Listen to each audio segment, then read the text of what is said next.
শুভ দুপুর বন্ধুরা। আমার দেখো দুপুরের রান্নার আজকে সব প্রস্তুতি চলছে। এই মাছ ভাজা হচ্ছে, তরকারি হবে, এখানে শাক হচ্ছে। কাঁচা কলাটাকে কেটে হলুদের জল দিয়ে রেখে দিয়েছি, হলুদ দিয়ে রেখে দিয়েছি। সব রেডি হচ্ছে। এখানে ডাল ডুল সব করা আছে, আর কয়েকটা জিনিস। তো মাছগুলো ভাজা হোক। শাকটা হয়ে গেছে, এটা কিন্তু খেসারির শাক, খেসারির শাকের ঘন্ট। তো মাছ ভাজা হচ্ছে, ততক্ষণে আমি বাজার থেকে সবজি নিয়ে এসেছি, সবজিগুলোকে আমি নামিয়ে দেবো এখন। শাকটা আরেকটু ভাজা হোক, মাছটা নামিয়ে অন্যগুলো দিয়ে দিই। মশলা বাটতে হবে।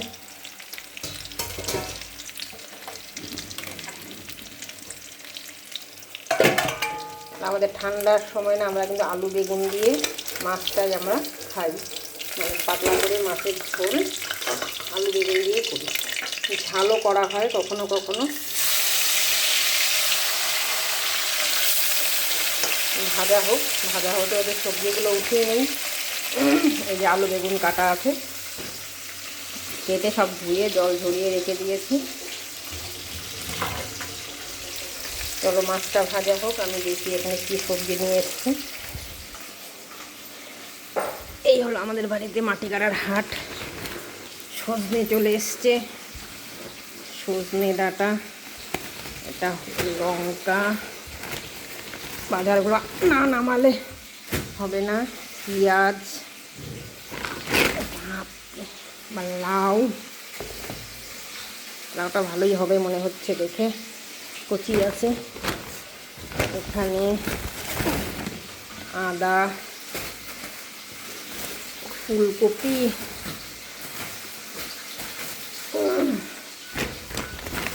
রসুন,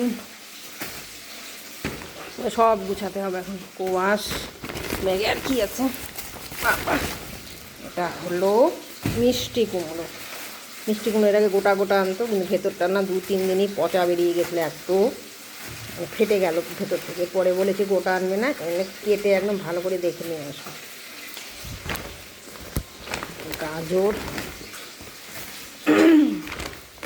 এগুলো থাক ব্যাগে, নামিয়ে দিই।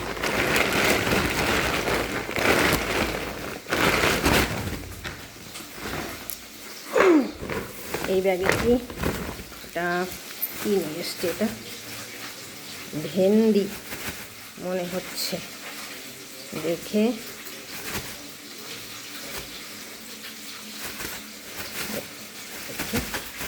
খোলাও যায় দেখি তো। হ্যাঁ ভেন্ডি, এটা হলো ভেন্ডি। এখন ভেন্ডি উঠে গেছে এখনই। টমেটো, এটা হলো করলা মনে হচ্ছে, হ্যাঁ করলা। আর হলো পেঁয়াজ কলি। করলা এগুলো সব খুলে না রাখলে, খুলে তারপর আমি ফ্রিজের মধ্যে ওগুলো সব ঢুকাবো, যেগুলো যেগুলো দরকার ঢুকানোর ওগুলো ঢুকাবো।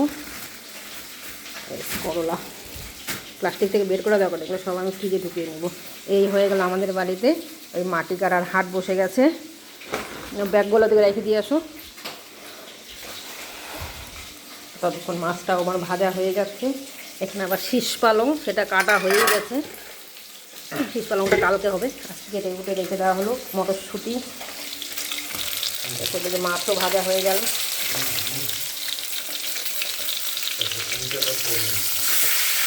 রাখো,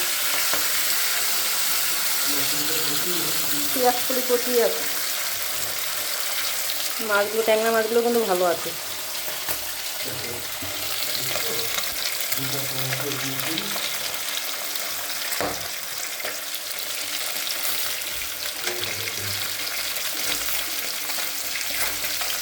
মাছগুলো ভাজা হোক, আমি মশলাগুলো ততক্ষণ আমি বেটে নিই।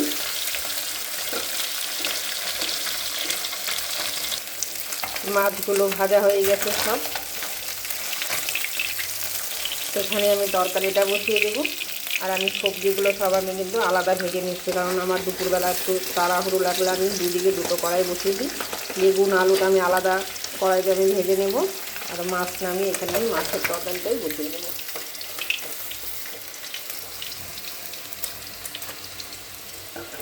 এখন সে গরম তেলের মধ্যে জিরে ফোড়ন দিচ্ছি।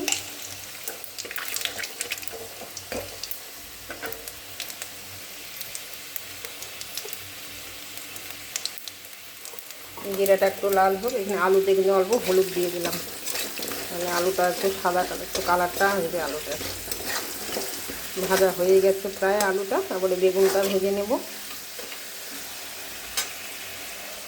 জিরেটা লাল হয়ে গেছে, এখন একটু পেঁয়াজ কুচানো দিচ্ছি আর একটু টমেটো দিয়ে হালকা লাল করে ভেজে তারপর আমি মশলাটা দেব। আলু ভাজা হয়ে গেছে,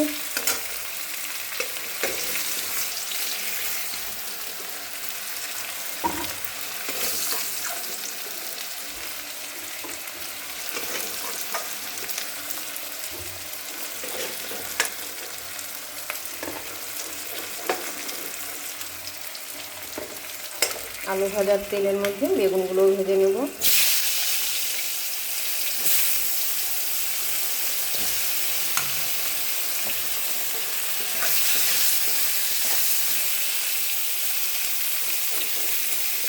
বেগুনটা ভাজা হোক।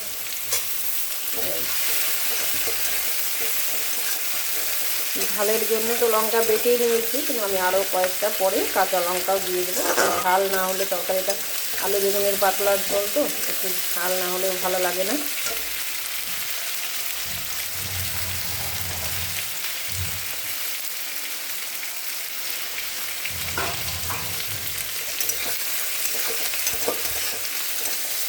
পেঁয়াজটা আর একটু নরম হবে, তারপর আমি মশলাগুলো সব দিয়ে দেবো। এখানে শুধু আমি এখন আদা লঙ্কা জিরা বাটা দিয়ে আর কাঁচা লঙ্কাও দিয়ে দিয়েছি কয়েকটা, দিয়ে এখন এটাকে আমি ভালো করে মশলাটাকে ভেজে নেব। কোনো মশলাই নেই, শুধু জিরে আদা আর কাঁচা লঙ্কা বাটা। যেগুলো ভাজা হয়ে যাচ্ছে সব কিছু আমি আলাদাই ভেজে নিচ্ছি, সেজন্য একটু তাড়াতাড়িও হয়ে যাবে। আমি এদিকে দুদিকে দুটা কড়াই আমি বসিয়ে দেবো।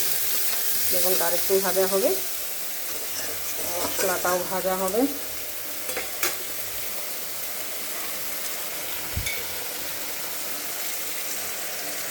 লবণ হলুদ তো আমি আগে অল্প দিলাম,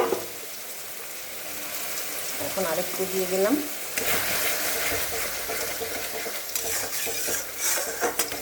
এটা মশলা ভাজা হোক, পরে আমি আসছি আবার। মশলা কিন্তু পুরোপুরি ভাজা হয়ে গেছে। আমি প্রথমে কিন্তু মশলা অর্ধেক ভেজে নিয়ে তারপরে আলুটা দিয়ে আরেকটু জল দিয়েছিলাম, কারণ আলুটা তো ভাজা হয়েছে, সেদ্ধটা হয়নি না, সেই জন্য আলু দিয়ে কষিয়ে নিলাম। আলু বেগুন ভাজার কড়াইতে আমি জল বসিয়ে দিয়েছি, গরম জল দেব। মশলা কষানো হয়ে গেছে, এখন আমি জলটা দিয়ে দেব।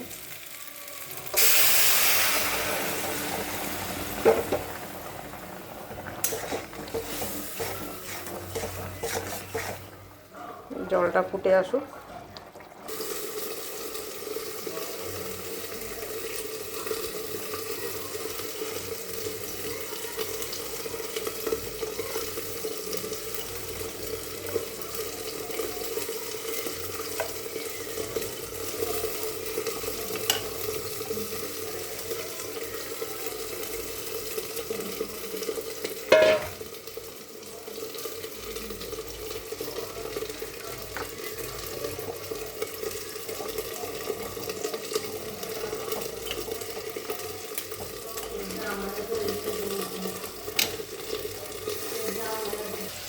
মাছের ঝোল হয়ে গেছে, ধনে পাতাগুলো দেব, দিয়ে এখন আমি মাছটাকে নামিয়ে নেব। এই যে মাছটা নামিয়ে নিয়েছি, আলু বেগুন দিয়ে আর চটপটি আর কয়েকটা ট্যাংরা ছিল, সেই মাছের ঝোল হয়ে গেছে। তো আমি আজকে এখানে ভিডিওটা টানলাম না, আমি এখানেই শেষ করছি। কেমন লাগলো আমার ভিডিওটা সকলে কমেন্ট করে জানাবেন। আজকে আমি এখানেই শেষ করছি, অন্যদিন আবার আসবো অন্য ভিডিও নিয়ে। টাটা।